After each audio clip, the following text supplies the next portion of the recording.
everyone. My name is Marcos Casiano, and I'm here to tell you about my tales from the road.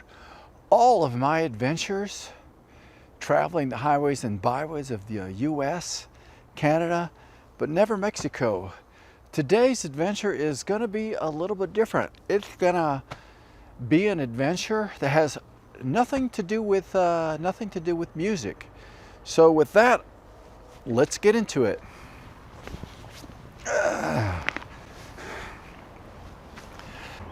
We actually went to the Amazon, and I had been wanting to go to this part of the Amazon because I had never been there. It's actually deeper, and it's more what they call the heart of the Amazon.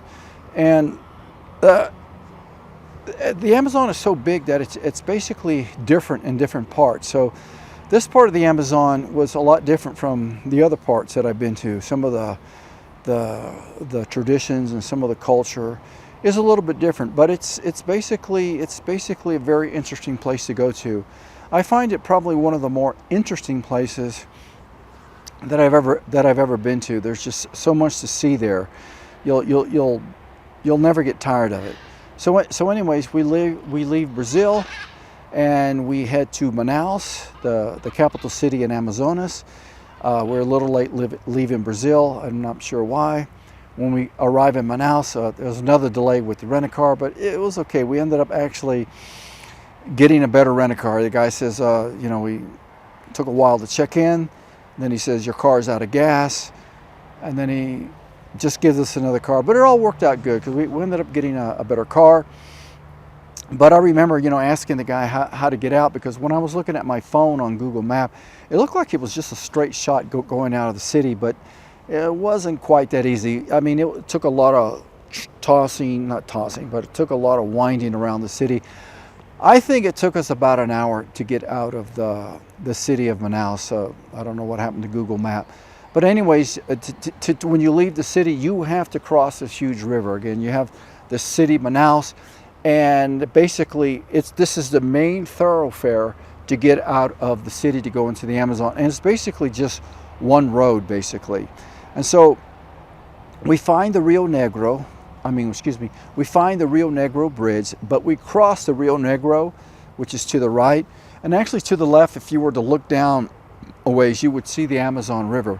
And there's three rivers that converge in this area. You have the Rio Negro, the Amazon, and another river called the Rio Solimões, which we got to see up close and personal later. And actually, Google Map actually refers to the Rio Solimões for some reason as the Amazon River. But I remember when we got to our first city, because we did two cities, Manacapuru was the first city, and Nova Ahião. And whenever I would look at the map, it always made it sound like that big river in Manacapuru was the Amazon, but I asked some locals and they said, no, this is the Rio Solimões. Okay, that's cool. And again, it's just huge, and you could see, some of the passenger boats going up, because at this point, once you get to Manaus, to access other little communities, because there are people that live in there, and the only way to get home, for them to get home, is like once they get to Manaus or a major port, they have to take one of these passenger boats, and it can take them up to 3 to 5 days to get home. So anyways, we're now in Manacapuru. We're at our first little destination. We're having a lot of fun, and it's a lot hotter there than in Brasilia, by about 20 degrees more. I think when we left Brazil, because we're in the rainy season, they're in the dry season, it was like 74, 75 degrees here in Brasilia. The Amazon is like 90 to 95 degrees. But after about a day, you kind of get used to it. It doesn't really bother you that much.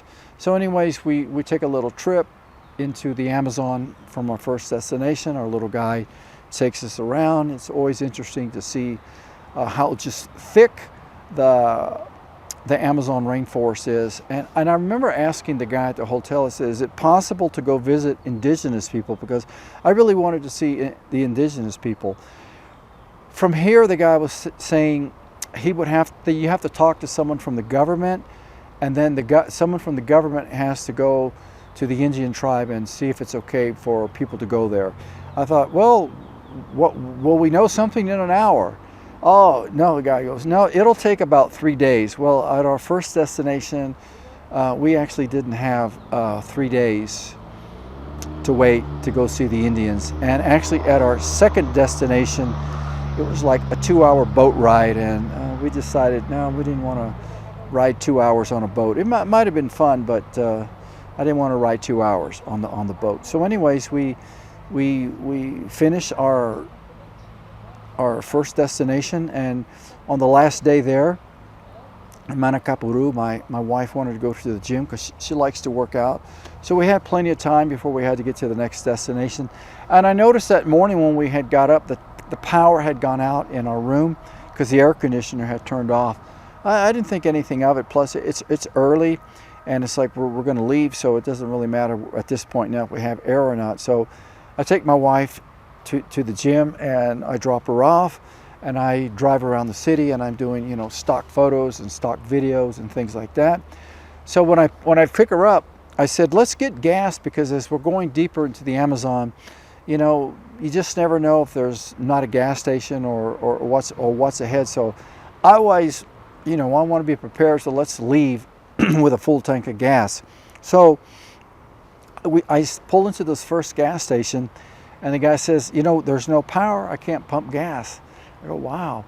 But I saw there was a Shell station down the street, and I thought, well, it's a Shell station. It's a bigger brand, because the first place I thought was just like, a cheapy gas, And so the guy at the Shell station said, yeah, we got power. We can pump you gas, So I think they had a generator. So while I'm there sitting in the car, my wife went in to get some snacks because she had just worked out. And a lady comes by with a tray, and she said, would you like a cup of coffee? I go, yeah, that sounds good, man. It's 95 degrees. The coffee sounds good. So I actually did take the coffee. They have these little coffees they have in Brazil. So I took a little hit of coffee because, heading on down the road. So my wife comes back. I tell her how good the coffee was. We get in the car. So now we're headed down to our next destination, which is about an hour and a half drive. And we're going deeper into the Amazon. And actually the road that we're on actually dead ends into the city. It actually dead ends into the Rio Negro. And from there you can't go any further. You actually, if you want to go deeper into the Amazon, you have to hire a boat or take a passenger boat, and you can go deeper into the Amazon from there. Okay, so we get to the little city, and we find this restaurant, and the restaurant is actually floating on the river. And what they told us was, because as the river goes up and down, the rainy season, the dry season, as the river goes up, they can actually, because it floats, they can actually pull it back and then anchor it down again. So this restaurant that floats is basically always on the shore. So as the river goes up, they pull it back. As the river goes down, they let it slide out. So that was interesting, and it was actually really good. Of course, in the Amazon, you're going to eat a lot of fish. So if you do not like fish, don't worry. They actually have meat too, meat and chicken. So it's not a big deal. But if you do like fish, you're going to love the fish in the Amazon. The only one that I know that I ate that I know what it was actually bass. They have bass, a lot of bass there. The other fish, I don't know the names of them in English. I don't know how they translate, or even if they have them in North America. But anyways, we have our little lunch. Then we check into our hotel, and we had this little map, and it showed that there's this little like information center where you can talk to people about doing trips. So I said, yeah, let's go to the information center and find out what's going on. So we get there. There's actually a lady there, and she's explaining to us the different trips, and there's actually the guys that drive the boats. They're actually like sitting there waiting for something to do, And so we think, okay, it's kind of late already in the day, so let's maybe do a trip for tomorrow. But while we're here, right next to this information center was this other like little thing that floated, but wasn't a restaurant. It was like a place where you can play with the dolphins. And so I said, yeah, while we're here, let's go down there and see the dolphins. So we get down there. You have to watch a little film. Just tells you about the Amazon. It tells you a lot about where you're at. Basically, the only thing I remember about the film was, don't touch the dolphins on the head. They have this big bubble, and they don't want you to touch them. You can touch them anywhere else. You can grab them. You can grab their fins. You can grab their mouth. They're very friendly. They're very friendly and they're very gentle. So anyways, okay, so we see our little film. We go down. They call it a platform. You sit. You're kind of like in the water, but you put your feet in the water, and then there's a little girl that works there, and she attracts the dolphins by putting fish in the water. And immediately she did that, and like 4 or 5 dolphins appear, and they're they're just happy. She feeds them, and as they're jumping in and out of the water, you can pet them and touch them, and they're real interesting because this species of dolphin has a long nose. They're called a boto, is what they're called, and they only exist in the Amazon, and they're like a freshwater dolphin. They never go out into the sea, and they're very friendly. So after a while, all the dolphins leave except for one, and his name was Morsi. The reason I know his name is Morsi because he kept nibbling at my feet, and the lady kept telling him, "Morsi, don't bite. Morsi, don't bite." And I said, "Nah, he's don't worry about him. He's cool." And so I realized that Morsi it's like he was trying to pull me into the water, because I think before the tourists were actually allowed at one time to go into the water and to play with the dolphins, but they don't allow that anymore. You have to sit on this little platform. And I think Morsi was just like, he remembers the days when the tourists could go in the water and he could have fun with them, but no more. So anyways, we get done, say goodbye to Morsi, we leave. So we plan the next day. So the next day we plan a trip to go to this sandbar in the middle of the river. And then when we first got to this place, the Nova Ahíon, where the river was, looking to the other side, I thought that was the other side of the river. What I was looking at was an island, because where we were at is actually a national park with 400 islands in the river. So as I'm looking across, I'm thinking, wow, the river's really wide. But it's even wider because I'm looking at an island. Because I found out later, as we took another trip, we go around this island to go deeper into the river and deeper into the Amazon. So we take this boat trip to a sandbar. Apparently there's only a couple of sandbars that exist there, and only when the river is low. So the guide took us out there, and I said, "Are you going to wait for us?" He goes, "No, I'm going to go back. When do you want me to come back?" So we agreed on about an hour, because it's like 11 o'clock, so the sun is really hot in the Amazon. But because we're in the water, we're able to tolerate it a little bit. So we're in and out of the water, and the guy is back in an hour, and he takes us back. And so we go back to this information center where this lady's at, and we talk about another trip for that day.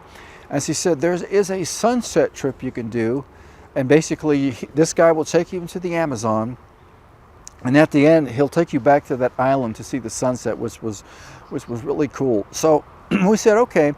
So I think we left about 2:30 or 3, and as we're leaving that little island I was telling you about, that I thought was the other side, we actually go around it, and we keep on going, and we go deeper, and we come to this base camp. He parks the boat and you look up, and you have to walk up, because it shows you how high the river goes when it's in the rainy season. So we walk up there. There's a base camp with about 4 guys there. I would call them park ranger, and their job is just to keep an eye on everything that's in the Amazon, so that people aren't stealing woods and maybe starting a huge fire. So they keep an eye on things like that. That's basically their job, and they seem to really enjoy it. It doesn't seem like a bad job. They work 15 days on, they told me, and 15 days off. So they only have to be there for 15 days, and then they go home for 15 days wherever they live. They probably live in Manaus or someplace like that. But it seemed like a pretty cool job. So we get done visiting this little base camp, this little island. We walk around. It was a lot of fun. And then as we're leaving, he goes around to this other island, and there's this little inlet of water, and unless you knew where it was, you would never know that you could get a boat through there. And he squeezes our boat in there, and it opens up into this huge lake that's really in the middle of this island, and I've never seen anything like it. It's just absolutely spectacular.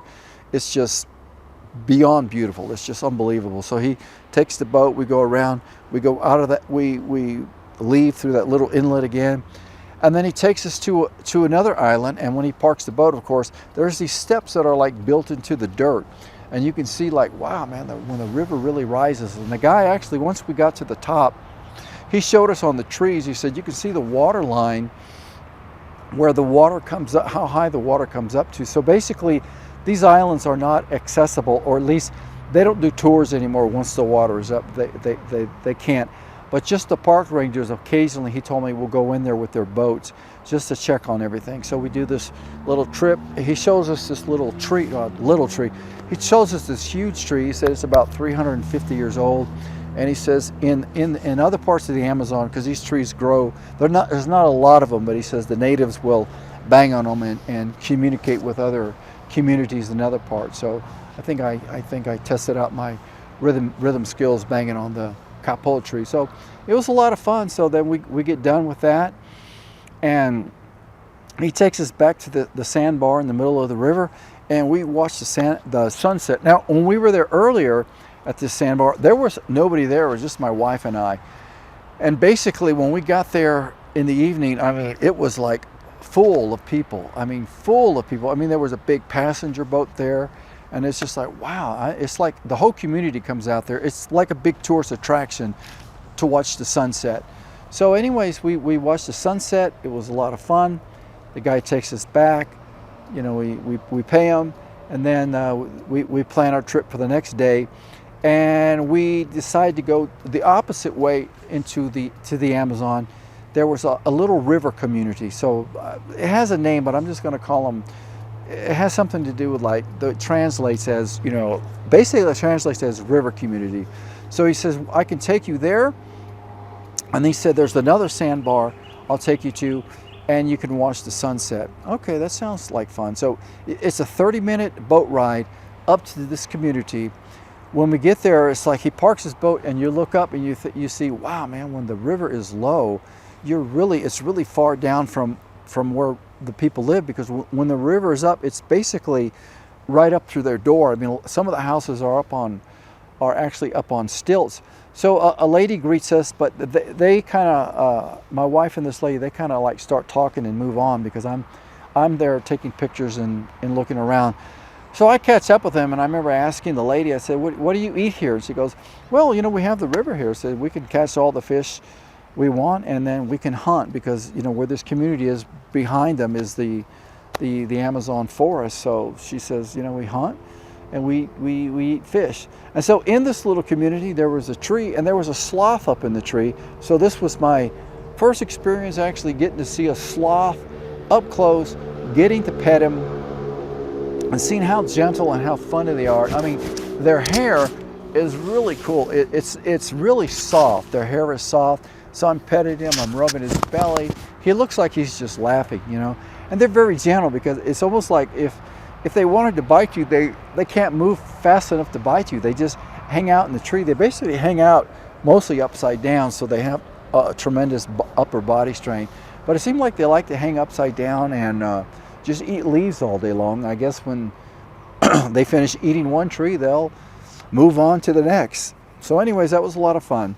So we leave this little community, we go down, and we get on our little boat, and the guy takes us out to another sandbar.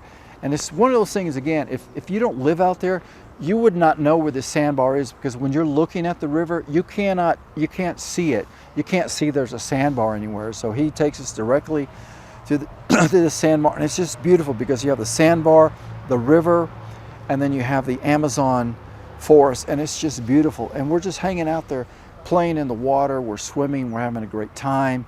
Then as the sun sets, you know, I'm taking photos of the sunset, I'm doing some video as the sun is setting on the river, and it's just beautiful watching, again, the sunset. Starts to go behind the trees in the Amazon, and then you just have the river, and it was just unbelievable. It's very tranquil out there, because we're the only ones there. There's not a soul. There's no boats. There's nobody out there. We're like the only ones out there. And so when we get back in the boat and we start back, it's like the river is very calm. It's like as smooth as glass. I remember just taking my hat off and letting the wind just go through my hair. I still got hair. And it was just like beautiful. It was relaxing. It was very tranquil. And that was basically our last day and our last night in the Amazon. And the next day we leave, we go back to Manaus. It was, again, it was a lot of fun. Thank God for these trips, and I'm really thankful that, I'm thankful my wife loves to travel, and it really helps traveling with a native Brazilian. It comes in handy a lot. And it was just a great time. I don't know when we're coming back to the Amazon. I think we've talked about doing another trip like in March and April, going to a different part of Brazil called the Pantanal. And actually there's a lot more wildlife in the Pantanal than there is in the Amazon. But anyways, all of Brazil is just beautiful. If you ever get a chance to come to Brazil, you will not be disappointed. And if you've got a lot of time to spend, like a month, you'll have a great time in Brazil. It's a big country, and there's a lot to see, and it's just beautiful. Okay, more later from Tales from the Road. Thanks for watching, and God bless. Bye-bye.